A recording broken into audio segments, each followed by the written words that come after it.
I got arrested after my wife struck me. She told police I hit her first. I spent 3 days in jail. Then I cleared my name by showing them our home security footage. When police arrived to arrest her instead, original post 38 mail, am sitting in my brother's spare bedroom typing this, still trying to process that my life imploded 4 days ago over a burnt casserole. Yeah, you read that right. A burnt casserole started the chain of events that landed me in county jail for 72 hours and ended my marriage. My wife, 36, and I have been married for 11 years. No kids, she kept saying next year until I stopped asking. Looking back, that should have been red flag number 1 of about 100 I ignored. Thursday night, I got home from work around 7 p.m. Long day, big project deadline. The house smelled like something died in the oven. She'd attempted to make her grandmother's famous casserole. Attempted being the key word. "Hey babe, something burning?" I asked, setting my laptop bag down. She was already 3 glasses deep into a wine bottle. "It's ruined. 3 hours of work. Ruined." "It's okay. We can order pizza or something." Of course you'd say that. You don't care about anything I do. You probably think it's funny. I was exhausted. Nobody thinks it's funny. It happens. Let's just order food and... That's when she threw the wine glass. Not at the wall, not at the floor.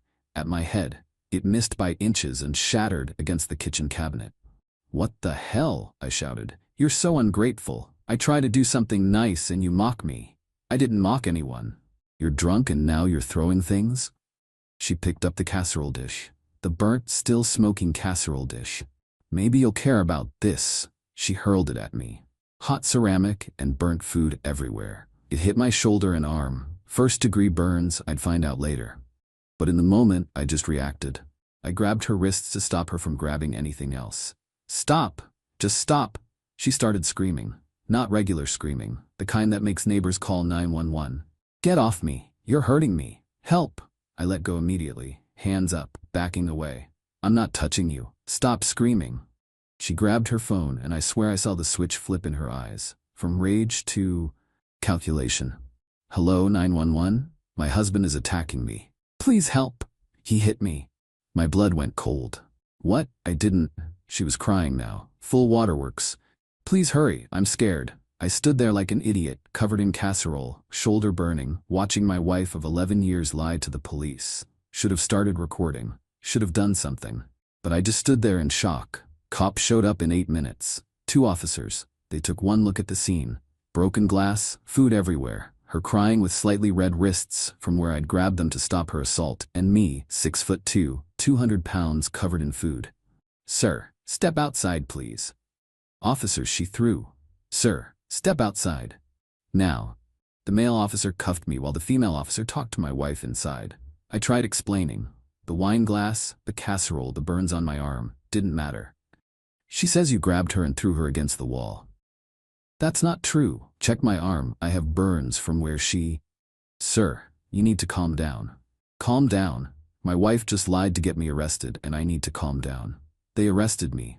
Domestic violence charges. Hauled me to county in the back of a patrol car while my neighbors watched from their windows. Most humiliating moment of my life. So far. Update 1, posted 5 days later. The 3 days in county were hell. Pure hell. First, the booking. Strip search, fingerprints, mugshot that would end up online forever. The officer doing intake looked at my burns and said, "You should have thought about that before putting hands on your wife." I got one phone call, called my brother. He couldn't believe it. "She said you hit her? That's insane. You won't even kill spiders." "I need you to call my lawyer. The business card is in my desk drawer." Got a public defender initially since my lawyer couldn't come until Monday. Kid looked about 12, told me to plead guilty to a lesser charge, take anger management, and move on. I didn't do anything wrong. That's what they all say. The other inmates were actually more understanding than the guards. One guy, in for his 3rd DUI, laughed when I told him why I was there. "Let me guess. She hit you, you tried to stop her, and somehow you're the bad guy?" "Exactly." "Brother, welcome to the system. Hope you got cameras."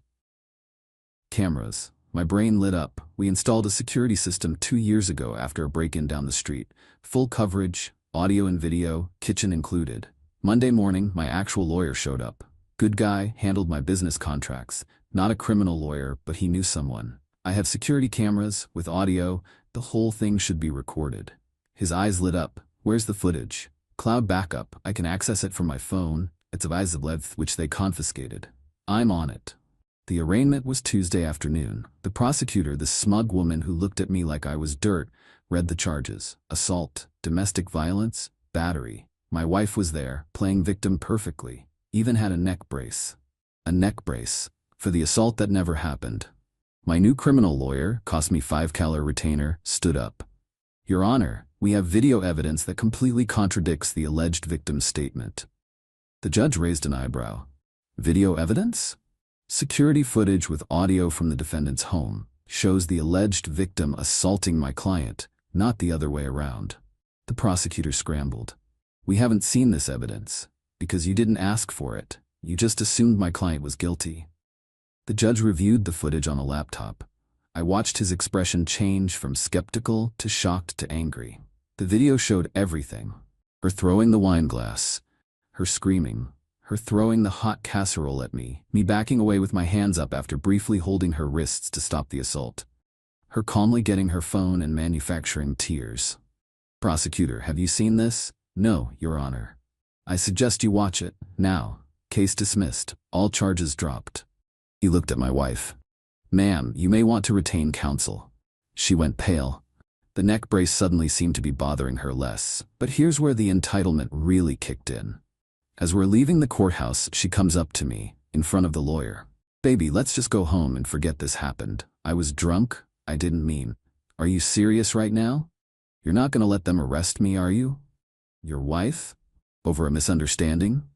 My lawyer stepped between us. Ma'am, I suggest you stop talking. This is between me and my husband. Your husband who you falsely accused of assault? That husband? She turned to me, tears starting. You can't let them arrest me. What would people think? My job, my reputation. Your reputation? I spent 3 days in jail, 3 days with actual criminals because you lied. I was upset. The casserole was ruined and you didn't care and that justifies telling the police I attacked you? Her whole demeanor changed. The tears stopped. Fine. You want to be like this? I want a divorce, and I'm taking everything. The house, the cars, everything. My lawyer actually laughed. Ma'am, you just committed a felony on camera. You might want to focus on staying out of prison instead of divorce settlements. The detective handling my case called that afternoon. They'd reviewed the footage and were issuing a warrant for my wife's arrest. Filing a false police report, assault with a weapon, the casserole dish, domestic violence. We can pick her up today, or you can have her turn herself in tomorrow with her lawyer. I thought about it. 3 days I sat in jail. 3 days of being treated like a woman beater. 3 days of guards making snide comments about another wife beater claiming innocence. Pick her up today. Update 2, posted 1 week later. Oh man, the entitlement escalated to levels I didn't know existed. So the police went to arrest my wife at her job. Yeah, her job at a non-profit that advocates for domestic violence victims. The irony is thick enough to cut with a knife. According to her coworker who texted me, we're friends from way back. It was a scene. 2 officers walked in, asking for her. She apparently thought they were there for a donation or something. When they said she was under arrest, she laughed. For what? My husband is the one who attacked me. Ma'am, you're under arrest for filing a false police report in domestic violence. She went ballistic. Started screaming about sexism, how men always get believed over women, how this was institutional misogyny. Her boss came out, saw the cops, and immediately went into damage control mode. There must be some mistake. She's a victim advocate. She's also someone who assaulted her husband and lied about it. We have video evidence. They cuffed her in front of everyone. The nonprofit put her on immediate administrative leave. But wait, it gets better. She called me from jail. Called me. From jail. Collect. You need to drop these charges right now. I didn't press charges, the state did, after seeing the video of you assaulting me. This is ridiculous. I barely touched you. You threw a hot casserole dish at me. I have burns. Oh please, they're barely first degree. Stop being such a baby. Did she just minimize the assault she claimed never happened? The cognitive dissonance was incredible. You realize this call is being recorded, right? Silence. Then, you're gonna regret this. I'll tell everyone what you really are. What I really am. An abuser who manipulated the system. The projection was astounding. She hung up. Her mother called next. This woman, Lord, give me strength. How dare you have my daughter arrested? She assaulted me and lied to the police. She's a woman. Women can't assault men. You're twice her size. So size determines whether assault is okay? You're ruining her life over nothing. Nothing? She told the police I beat her. I went to jail. For 3 days. She's facing years in prison. Maybe she should have thought about that before lying to the cops. You're supposed to protect her. You're her husband. Protection doesn't include taking the fall for crimes I didn't commit. She called me every name in the book before hanging up. Then came the social media campaign. My wife, out on bail, decided to take to social media. Posted this long thing about how she was being persecuted for defending herself against an abusive husband who used his privilege to manipulate the system. Her friends rallied. The comments were insane. Men always find a way to play victim. The video was probably edited, standing with you against this injustice. My brother saw it and lost his mind. Posted the security footage on his page with the caption, "Since my sister-in-law wants to lie on social media too, here's the unedited truth." The video went locally viral. 50K views in 2 days. The comments flipped. She threw a hot dish at him and then called 911 and lied? This is why real victims don't get believed. Her nonprofit fired her. Can't have a domestic abuser working as a victim advocate. She tried to sue them for wrongful termination. Their lawyer basically laughed her out of the building. But the peak entitlement came during our divorce mediation. She came in with her lawyer wearing all black like she was at a funeral. Tried to look pitiful. Her lawyer started, "My client is willing to forgive the criminal charges situation if we can come to an equitable divorce arrangement." My lawyer, "Forgive? She's facing felony charges. That's not hers to forgive. She's lost her job, her reputation, due to her own actions." Her lawyer pulled out a list of demands. The house that I bought before marriage, alimony for loss of earning potential, half my business that I started before marriage, both cars, compensation for emotional distress. I actually laughed. Couldn't help it. My wife snapped, "This isn't funny. You've destroyed my life." I destroyed your life? You assaulted me, lied to police, got me arrested, and I destroyed your life? If you'd just been more understanding about the casserole. The casserole? You committed multiple felonies over a casserole. Her lawyer tried to maintain control. "Perhaps we can discuss." My lawyer cut him off. "Here's what's going to happen. She gets what she brought into the marriage, which is debt from her master's degree. The house is premarital property. The business is protected by the prenup she signed. She gets her car, which she's still making payments on. No alimony for domestic abusers. The prenup was signed under duress. It was signed 3 months before the wedding, with both parties represented by counsel. Good luck with that argument." My wife started crying. Real tears this time. "You're leaving me with nothing. You left me with a criminal record and trauma. We're not even close to even. I'm facing prison. Isn't that enough? You facing consequences for your actions isn't punishment enough for what you did to me. No." Her lawyer whispered something to her. She stood up. "This isn't over. When this goes to trial, everyone will see what kind of man you really are." Yet they already did. There's video, remember? Update 3, final update, posted 3 weeks later. The criminal trial was last week. Buckle up, because the entitlement reached its final form. My wife decided to represent herself for some reason. Fired her lawyer because he wouldn't argue that the video was taken out of context. How do you take assault out of context? But okay. She showed up to court in a wheelchair, with a neck brace, again, and dark sunglasses, like she was the victim of a 10-car pileup, not someone caught on camera throwing cookware. The prosecutor presented the case simply: video evidence of assault, audio evidence of false reporting, medical documentation of my burns, her recorded jail call admitting to the assault. Then my wife got to present her defense. This is where it went off the rails. She claimed, 1. The video was deep-faked by me using AI. 2. I had been psychologically abusing her for years. 3. The casserole incident was self-defense against future abuse. For the security system was installed to monitor and control her. Calling 911 was a cry for help, not a false report. The judge actually had to pause proceedings when she claimed the prosecution was part of a male supremacist conspiracy to silence women. "Ma'am, the video clearly shows you throwing objects at your husband. Objects he made me throw with his psychological manipulation. How does one make someone throw a casserole? You wouldn't understand unless you've been abused."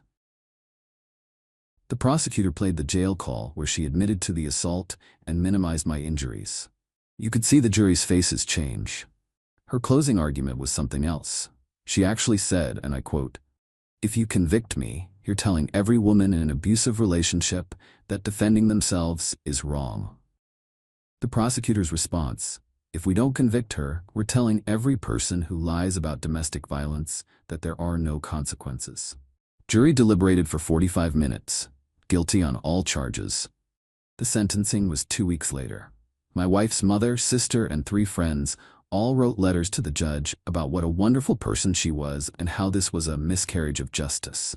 My wife gave a statement that, "Honestly, I can't even properly describe the delusion.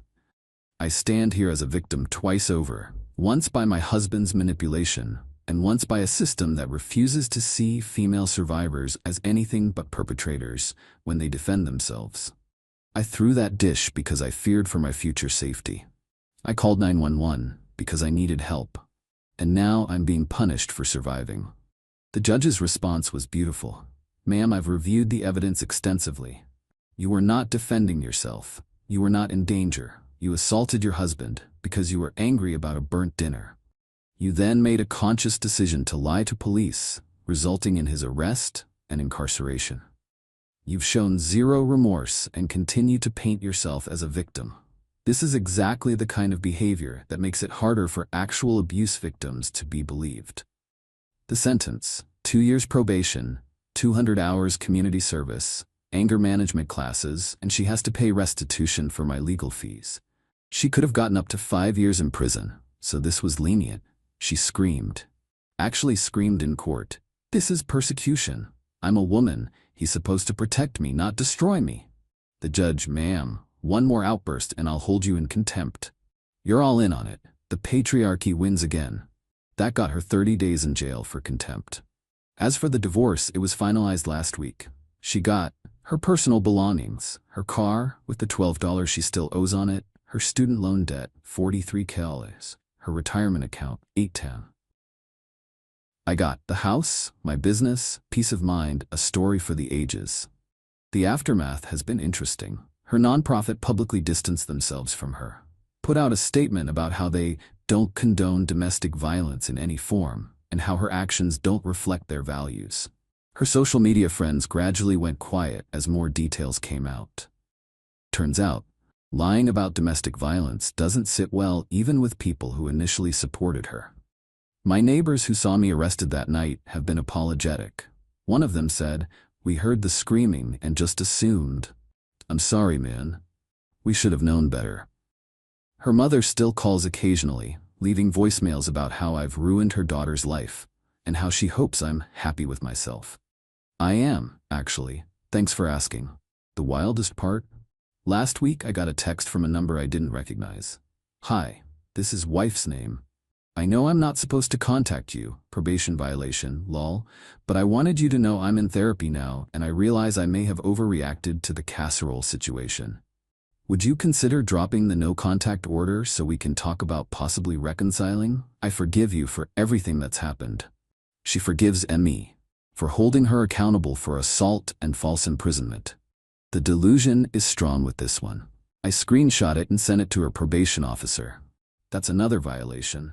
She's probably looking at actual jail time now. My brother summed it up best. She played a stupid game and won stupid prizes. All over a burnt casserole. I'm in therapy now, dealing with the trauma of being arrested, jailed, and gaslit by someone I loved. It's helping.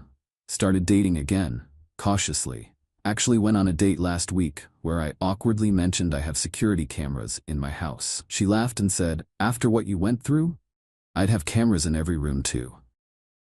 To any men reading this who've been through something similar, you're not alone. Document everything. Install cameras.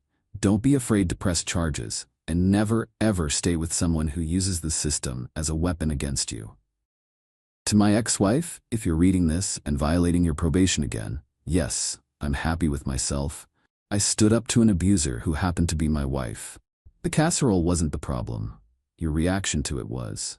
And your continued inability to take responsibility just proves the judge made the right call. Time to move on. Got a business to run, a house to enjoy, and a life to live, without worrying about what might trigger the next assault. Oh, and I learned to make that casserole myself. It's really not that hard if you set a timer.